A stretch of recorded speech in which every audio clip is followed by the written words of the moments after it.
بسم اللہ الرحمن الرحیم۔ سورۃ الطور مکیہ۔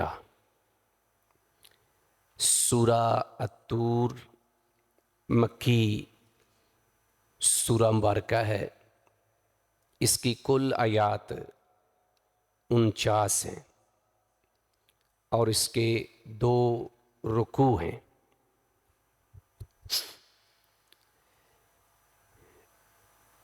مکی سورہ مبارکہ ہونے کی وجہ سے اس کا موضوع بھی قیامت سے متعلق ہے، عقیدہ آخرت سے متعلق ہے۔ چونکہ اہل مکہ، کفار مکہ آخرت کے انکاری تھے، تو اللہ رب العزت نے اس سورہ مبارکہ کے آغاز میں 5 مختلف چیزوں کی قسمیں کھا کے یہ بات کی کہ جس عذاب کے بارے میں یہ بے فکر ہیں وہ عذاب واقع ہو کر رہنے والا ہے، یا وہ عذاب آنے والا ہے، یعنی قیامت کا دن۔ فرمایا والطور، واو قسم کے لیے یہاں استعمال ہوا ہے۔ جب کلام کے شروع میں ہی واو آ جائے تو وہ قسم کے لیے استعمال ہوتا ہے، لہٰذا یہاں پر واو قسمیہ ہے۔ الطور، طور ایک مشہور پہاڑ کا نام بھی ہے، اور بعض اہل علم نے کہا کہ الف لام اگر ہم جنس کا مراد لیں تو اس سے مراد ہر پہاڑ ہے، ہر پہاڑ کو طور کہتے ہیں اگر ہم الف لام کو جنس کا مراد لیں، اور اگر جنس کا مراد نہ لیں، خاص لیں، تو پھر اس سے مراد وہ پہاڑ ہے جس کے دامن میں سیدنا موسیٰ علیہ السلام سے اللہ ہم کلام ہوا کرتے تھے، اور جس کا ذکر قرآن میں کئی بار آیا بھی ہے۔ قسم ہے طور کی، قسم ہے طور کی، یعنی اگر ہم جنس مراد لیں تو ہر پہاڑ کی اللہ نے قسم کھائی ہے۔ تو فرمایا کہ قسم ہے طور کی، وَکِتَابٍ مَّسْطُورٍ، اور ایک کتاب کی، واو میں نہ اور یہاں بھی قسم کے لیے آیا ہے، اور ایک کتاب کی، مستور جو لکھی ہوئی ہے، مطلب ہے قسم ہے ایک ایسی کتاب کی جو لکھی ہوئی ہے۔ والطور، قسم ہے طور کی، اور پہاڑوں سے متعلق اللہ نے قرآن میں متعدد بار مختلف طریقوں سے ذکر کیا ہے، اور یہ ایک عظیم نشانی ہے دنیا میں۔ اس کی قسم کیوں کھائی کہ یہ جو پہاڑی سلسلہ ہے، پہاڑی نظام ہے، اور جس پہاڑوں کے بارے میں اللہ نے کہا کہ ہم نے ان کو زمین میں گاڑ دیا ہے، تو اتنے بلند و بالا پہاڑ، اور سائنسدان تو آج اس چیز پر پہنچے نا کہ پہاڑ سطح زمین سے جتنا بلند ہے اتنا ہی وہ زمین کے نیچے بھی ہے، اور اللہ نے پہلے کہہ دیا وَإِلَى الْجِبَالِ كَيْفَ نُصِبَتْ، اور ہم نے پہاڑوں کو کیسے گاڑا ہے۔ پہاڑوں کو گاڑا ہے تو گاڑی وہ چیز جاتی جو زیر زمین ہوتی ہے، جو اوپر رکھی ہوتی ہے وہ گاڑی ہوئی نہیں ہوتی۔ تو اللہ نے کہا کہ ہم نے پہاڑوں کو زمین میں گاڑ دیا ہے، ورنہ بغیر گاڑے ہوئے 100 فٹ، 200 فٹ، 400 فٹ، 1000 فٹ، 5000، اس سے بھی زیادہ، 10 20 ہزار فٹ بلندی پر پہاڑ کو اگر زمین کے نیچے نہ گاڑا ہوا ہوتا تو وہ تو 1 منٹ کے لیے نہ رکتا۔ تو جتنا یہ سطح زمین سے اوپر ہوتے ہیں اتنا ہی زمین کے نیچے ہوتے ہیں۔ تو پہاڑوں کی قسم اللہ نے کھائی ہے، یا طور اس خاص پہاڑ کی قسم کھائی ہے۔ وَکِتَابٍ مَّسْطُورٍ، اور ایک کتاب کی، یعنی کتاب کی قسم، مستور جو لکھی ہوئی ہے۔ اس کے اوپر اہل علم نے مختلف آراء دی ہیں۔ بعض نے یہ کہا کہ اس کتاب سے مراد لوح محفوظ ہے، بالکل یہی بات ٹھیک ہے۔ لوح محفوظ میں جو کتاب لکھی ہوئی ہے وہ بھی اس سے مراد ہے۔ قرآن لوح محفوظ میں لکھا ہوا تھا، یہ بھی مراد ہے۔ تورات، انجیل، جتنی آسمانی کتابیں، حتیٰ کہ اس کو عام معنوں میں لیتے ہوئے اہل علم نے یہ کہا ہے کہ ہر وہ چیز جو لکھی جاتی ہے، چاہے وہ کرامن کاتبین ہمارے نامہ اعمال کو لکھتے ہیں وہ بھی اس میں شامل ہیں، حتیٰ کہ جو انسان خود لکھتا ہے وہ بھی اس میں شامل ہے۔ وہ بھی اس میں شامل ہے۔ اور یہ لکھنے کا عمل، یہ پڑھنے کا عمل، یہ اللہ نے خود سکھایا، اور یہ اللہ تعالیٰ کی طرف سے خاص ایک رحمت ہے، جس کا ذکر اللہ تعالیٰ نے سورہ علق کے اندر کیا۔ سورہ علق کے اندر وَعَلَّمَ الْإِنسَانَ مَا لَمْ يَعْلَمْ، اور اس سے پہلے کیا ہے؟ بالقلم، قلم کے ذریعے سکھایا۔ علم جو ہے وہ کس کے ذریعے سکھایا ہے؟ قلم کے ذریعے۔ تو قلم کی ایک بڑی اہمیت ہے، لکھنے کی بڑی اہمیت ہے۔ یہ قرآن بھی شروع میں کیا تھا؟ ہاتھ سے لکھا جاتا، اب کمپوزنگ شروع ہوئی ہے، اب وہ ڈیجیٹل سسٹم آیا ہے ایک لیٹسٹ، ورنہ تو ہاتھ کے ساتھ لکھا جاتا تھا۔ تو فرمایا وَكِتَابٍ مَسْطُورٍ، اور ایک کتاب کی، یعنی کتاب کی قسم، یعنی جو بھی چیز لکھی ہوئی ہے، مستور جو لکھی ہوئی ہے، فی رق منشور۔ رقن، یہ جس طرح ورق لفظ ہوتا ہے نا، تو اس سے لفظ یہ مراد ہے ورق، جو ایسا ورق ہے، منشور کھلا ہوا، منشور کھلا ہوا، ایسے ورق میں، یعنی وہ کتاب ایسے اوراق میں ہے جو کھلا ہوا ہے، یعنی جس کو آپ آرام سے کھولتے اور پڑھ لیتے ہیں۔ وہ کتاب ایسی ہے جیسے ہمارے اعمال ناموں کی کتابیں جو ہیں، قیامت والے دن سورہ الکاف میں ووضع الکتاب، وہ کتاب جو ہے وہ مجرموں کے سامنے رکھ دی جائے گی، اور پھر مجرم جب اس کو دیکھیں گے، صاف ظاہر ہے کہ وہ کھول کے دیکھیں گے تو پھر پریشان ہو جائیں گے، اور وہ کہیں گے کہ ہائے ہمارے لیے ہلاکت ہے، افسوس ہے کہ اس نے نہ تو ہماری چھوٹی غلطی کو چھوڑا ہے اور نہ بڑی غلطی کو چھوڑا ہے، سب کچھ اس میں درج کر دیا گیا ہے۔ فی رق منشور، تو رق کا معنی کیا ہے؟ ورق، اور ویسے یہ رقیق لفظ آپ سنتے رہتے ہیں، رقت ایک لفظ سنتے رہتے ہیں، باریک، یہ چمڑے کی قسم ہوتی ہے جو بالکل ملائم ہوتا ہے اور باریک ہوتا ہے، چونکہ شروع میں جو چیزیں لکھی جاتی تھی وہ ایسے چمڑے پر لکھی جاتی تھی۔ یہ ورق جو ہمارے سامنے، یہ تو بعد کی ایجاد ہے، نبی الاسلام کے دور میں بھی یہ ورق موجود نہیں تھا۔ تو چونکہ یہ پائیدار چیز ہوتی تھی، اس لیے ایسے چمڑے کے اوپر قرآن کو یا تورات کو یا انجیل کو یا دیگر جو بھی چیزیں لکھی جاتی تھی، حتیٰ کہ جو بادشاہ خطوط لکھتے تھے کسی نہ کسی طرح کے، تو وہ بھی اس طرح کے چمڑے کے اوپر جو بالکل باریک ہوتا تھا اور ملائم ہوتا تھا، یہ زیادہ پائیدار ہوتا تھا، اور اس کے اوپر وہ لکھا ہوا ختم نہیں ہوتا تھا۔ فرمایا فی رق منشور، تو رق کا معنی کیا ہے؟ ورق، ایسے ورق میں جو کھلا ہوا ہے، ایسے ورق میں جو کھلا ہوا ہے، یعنی وہ کتاب ایسے اوراق کے اوپر ہے جو کھلی ہوئی ہیں، یعنی جس کو آپ کھول کے پڑھ سکتے ہیں۔ والبیت المعمور، اور بیت معمور کی، یعنی بیت معمور کی قسم، تین قسمیں ہوگی، طور کی قسم، کتاب کی قسم، اور تیسرے نمبر پر بیت معمور کی قسم۔ بیت معمور کیا ہے؟ یہ سمجھنے والی تھوڑی سی چیز ہے۔ معمور امرہ سے نکلا ہے، امرہ کا معنی ہوتا ہے کسی چیز کی آباد کاری، کسی چیز کی آباد کاری، جہاں آباد ہونا، جہاں لوگ رہتے ہوں۔ تو پہلے تو اس پر جو ہمیں تفاسیر سے یا حدیث سے ملتا ہے، جیسے واقعہ معراج سے، واقعہ معراج سے حضرت انس بن مالک رضی اللہ عنہ کہتے ہیں، مسلم کی روایت ہے، نبی پاک علیہ الصلوۃ والسلام فرماتے ہیں کہ مجھے 7ویں آسمان تک لے جایا گیا، دروازہ ناک ہوا، کئی بار آپ نے سنا، میں صرف اصل بات کی طرف جا رہا ہوں، پوچھا گیا کون ہے؟ فلاں فلاں، اچھا آ گئے۔ میں نے وہاں سیدنا ابراہیم علیہ السلام کو دیکھا، میں نے وہاں حضرت ابراہیم علیہ السلام کو دیکھا جو بیت معمور کے ساتھ ٹیک لگا کے بیٹھے ہوئے تھے۔ بیت معمور، تو اس سے مطلب کیا نکلا کہ ایک تو بیت معمور وہ ہے، بیت معمور یعنی معمور آباد گھر، معمور سے مراد کیا ہے؟ آباد، اور بیت کا معنی گھر۔ تو آباد کیسے ہے؟ بتایا گیا کہ یہ بیت معمور وہ ہے جس میں اللہ کے ملائکہ اللہ کی عبادت کے لیے آتے ہیں، اور ایک دن میں 70,000 ملائکہ آتے ہیں۔ کتنے آتے ہیں؟ 70,000، صحیح مسلم کی بات ہے۔ اور جو ایک بار آ جاتے ہیں ان کی اگلی بار باری نہیں آتی۔ کب سے زمین و آسمان بنا ہے؟ کب سے فرشتے بنے؟ فرشتے تو انسانوں سے بھی پہلے ہیں نا، انسان تو بعد میں بنا ہے۔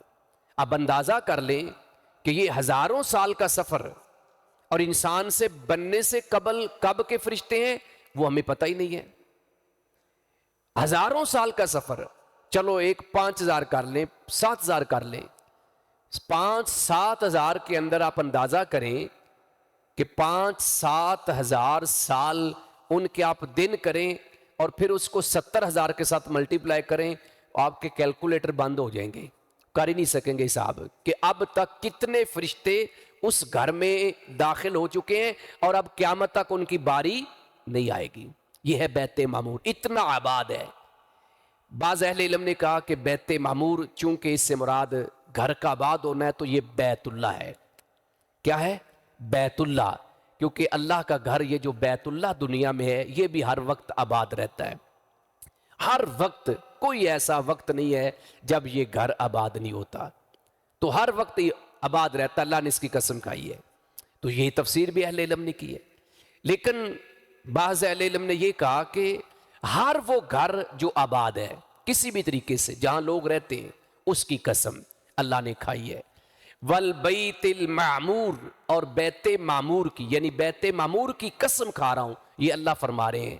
والسقف المرفوع، والسقف، السقف کہتے ہیں چھت کو. کس کو کہتے ہیں؟ چھت کو. یہ چھت ہے، لیکن یہاں چھت سے مراد آسمان ہے. یہاں چھت سے مراد کیا ہے؟ آسمان ہے. المرفوع، مرفوع کا معنی ہوتا ہے اٹھائی ہوئی چیز، اٹھائی، بلند، اونچی. اور اونچی اٹھائی ہوئی چھت کی قسم. اور قرآن کی متعدد آیات سے یہ بات واضح ہے کہ اللہ نے آسمان کو چھت کہا ہے. اللہ نے آسمان کو کیا کہا ہے؟